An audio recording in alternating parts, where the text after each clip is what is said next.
ಸ್ನೇಹಿತರೆ, ಮೀಡಿಯಾ ಮಾಸ್ಟರ್ಸ್ಗೆ ಸ್ವಾಗತ ಸುಸ್ವಾಗತ.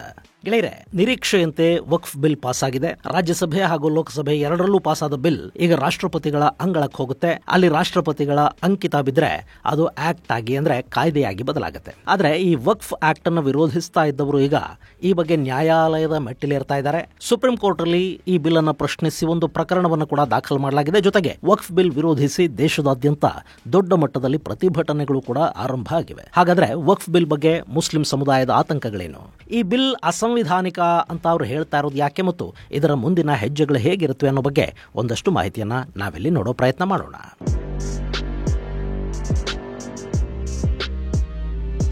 ಗೆಳೆಯರೆ, ವಕ್ಫ್ ಅಮೆಂಡ್ಮೆಂಟ್ ಆಕ್ಟ್ ಅಥವಾ unified Waqf management, empowerment, efficiency and development act, Umeed act ಅಂತ ಕೂಡ ಇದನ್ನು ಕರೀತಾರೆ. ಇದು ಲೋಕಸಭೆ ಹಾಗೂ ರಾಜ್ಯಸಭೆ ಎರಡರಲ್ಲೂ ಸುದೀರ್ಘ ಚರ್ಚೆಗಳ ನಂತರ ಅನುಮೋದನೆಗೊಂಡಿದೆ.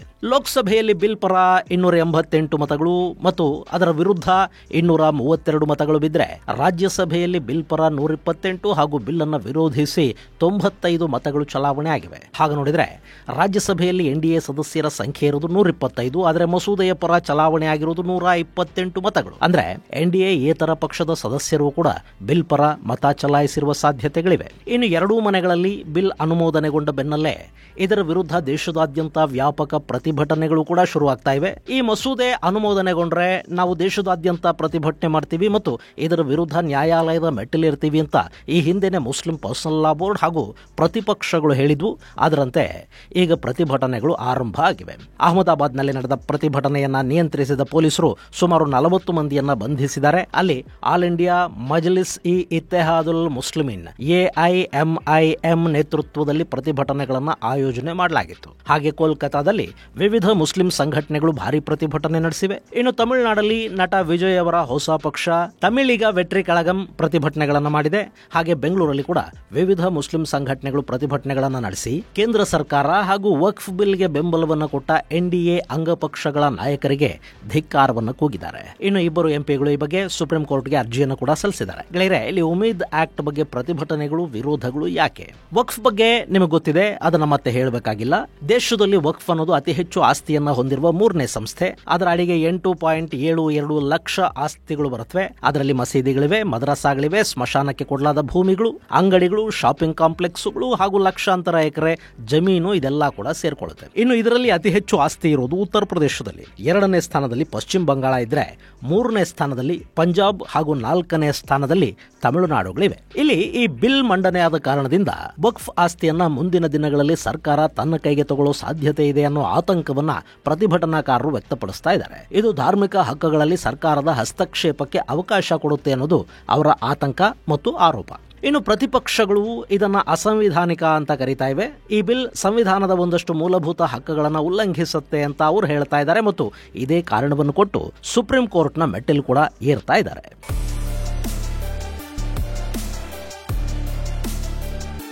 ಗೆಳೆಯರೆ, ಅವರು ಹೇಳ್ತಾ ಇರೋದೇನು ಅಂದ್ರೆ, ಈ ಹೊಸ ತಿದ್ದುಪಡಿ ಮಸೂದೆ ಸಂವಿಧಾನದ ಆರ್ಟಿಕಲ್ 14, 25, 26, 29 ಮತ್ತು 300A ಉಲ್ಲಂಘಿಸ್ತಾ ಇದೆ ಅನ್ನೋದು. ಹಾಗಾದ್ರೆ ಈ ಆರ್ಟಿಕಲ್ಗಳು ಏನು ಹೇಳುತ್ತವೆ?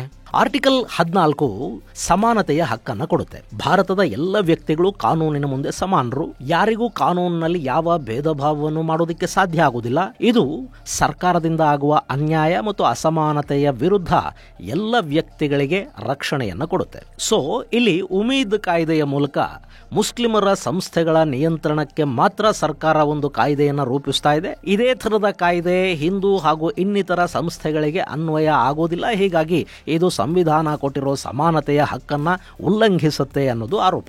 ಇದೇ ಮಾತನ್ನ ರಾಜ್ಯಸಭೆಯಲ್ಲಿ ಕಪಿಲ್ ಸಿಬಲ್ ಕೂಡ ಹೇಳಿದ್ರು. ಆದರೆ ಇದಕ್ಕೆ ಪ್ರತ್ಯುತ್ತರವನ್ನು ಕೊಟ್ಟ ನಿರ್ಮಲಾ ಸೀತಾರಾಮನ್, ಹಿಂದೂಗಳ ಧಾರ್ಮಿಕ ಸಂಸ್ಥೆಗಳ ನಿಯಂತ್ರಣ ಅನ್ನೋದು ಹಿಂದೂಗಳ ಕೈಯಲ್ಲಿಲ್ಲ, ಅದು ಸರ್ಕಾರದ ಕೈಯಲ್ಲೇ ಇದೆ. ಧಾರ್ಮಿಕ ದತ್ತಿ ಇಲಾಖೆಯ ಮೂಲಕ ಇಲ್ಲಿನ ದೇವಾಲಯಗಳನ್ನ, ಅದರ ಆಸ್ತಿಪಾಸ್ತಿಗಳನ್ನ ಸರ್ಕಾರವೇ ನಿಯಂತ್ರಿಸ್ತಾ ಇದೆ. ಹೀಗಾಗಿ ಇಲ್ಲಿ ಅಸಮಾನತೆಗೆ ಅವಕಾಶ ಆಗೋದಿಲ್ಲ ಅನ್ನೋ ಮಾತನ್ನು ಹೇಳಿದ್ರು. ಆದ್ರೂ ಕೂಡ ಆರ್ಟಿಕಲ್ 14 ಉಲ್ಲಂಘನೆ ಆಗ್ತಾ ಇದೆ ಅನ್ನೋದು ಈ ಬಿಲ್ ಅನ್ನ ವಿರೋಧಿಸ್ತಾ ಇರುವವರ ಅಭಿಪ್ರಾಯ. ಇನ್ನು ಆರ್ಟಿಕಲ್ 25 ಇದು ಧಾರ್ಮಿಕ ಸ್ವಾತಂತ್ರ್ಯವನ್ನು ಕೊಡುತ್ತೆ, ಫ್ರೀಡಮ್ ಆಫ್ ರಿಲಿಜಿಯನ್.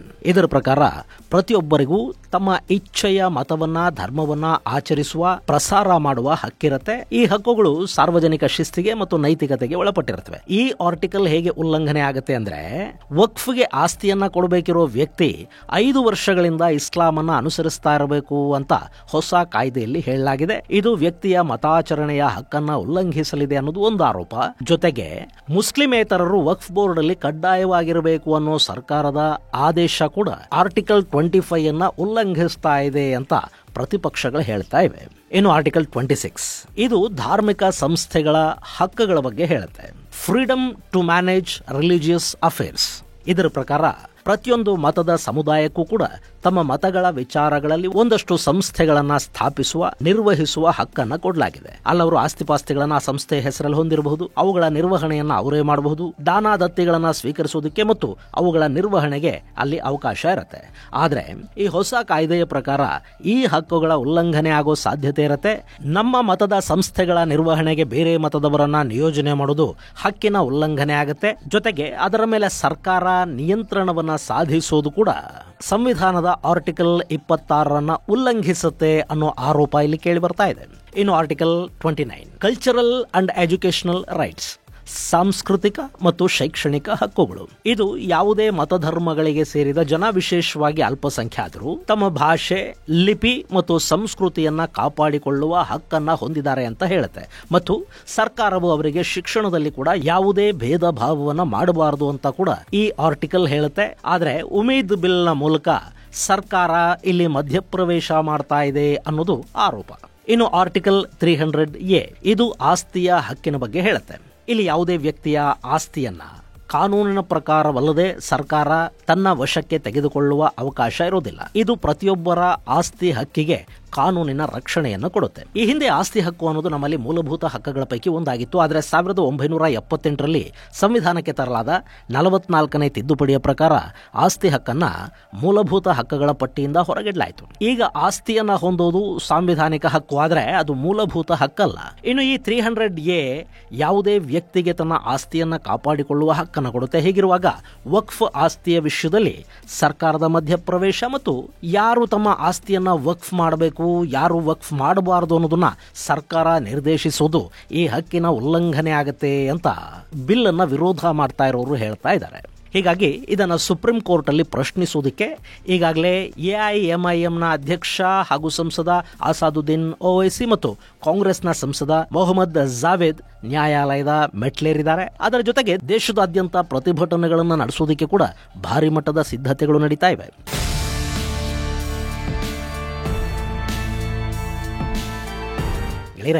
ಈ ಹಿಂದೆ ಶಾಬಾನು ಪ್ರಕರಣದಲ್ಲಿ ಕೂಡ ಹಾಗೆ ಆಗಿತ್ತು. ಅವತ್ತು ತಲಾಖಗೆ ಸಂಬಂಧಪಟ್ಟ ಹಾಗೆ ಸುಪ್ರೀಂ ಕೋರ್ಟ್ ಕೊಟ್ಟ ತೀರ್ಪನ್ನು ವಿರೋಧಿಸಿ ದೇಶದಾದ್ಯಂತ ಪ್ರತಿಭಟನೆಗಳನ್ನ ಮುಸ್ಲಿಂ ಪರ್ಸನಲ್ ಲಾ ಬೋರ್ಡ್ ಹಾಗೂ ವಿವಿಧ ಮುಸ್ಲಿಂ ಸಂಘಟನೆಗಳು ಮಾಡಿದ್ವು. ಅದರ ಪರಿಣಾಮ ಸರ್ಕಾರದ ಮೇಲೆ ಒತ್ತಡ ಬಿತ್ತು ಮತ್ತು ರಾಜೀವ್ ಗಾಂಧಿ ಸರ್ಕಾರ ಸುಪ್ರೀಂ ಕೋರ್ಟ್ ಆದೇಶ ಅನ್ವಯ ಆಗದ ಹಾಗೊಂದು ಕಾಯ್ದೆಯನ್ನೇ ಜಾರಿಗೆ ತಗೊಂಡು ಬಂತು. ಈಗ ಕೂಡ ಒಂದು ಕಡೆ ಸುಪ್ರೀಂ ಕೋರ್ಟ್ ಮೆಟ್ಟಿಲೇರುವ, ಮತ್ತೊಂದು ಕಡೆ ಒತ್ತಡದ ತಂತ್ರವನ್ನ ಅನುಸರಿಸುವ ಪ್ರಯತ್ನಗಳು ಕೂಡ ನಡೀತಾ ಇವೆ. ಜೊತೆಗೆ ಕೆಲ ತಿಂಗಳಲ್ಲಿ ಒಂದಷ್ಟು ರಾಜ್ಯಗಳ ವಿಧಾನಸಭೆಗೆ ಚುನಾವಣೆ ಕೂಡ ನಡೀಬೇಕಿದೆ.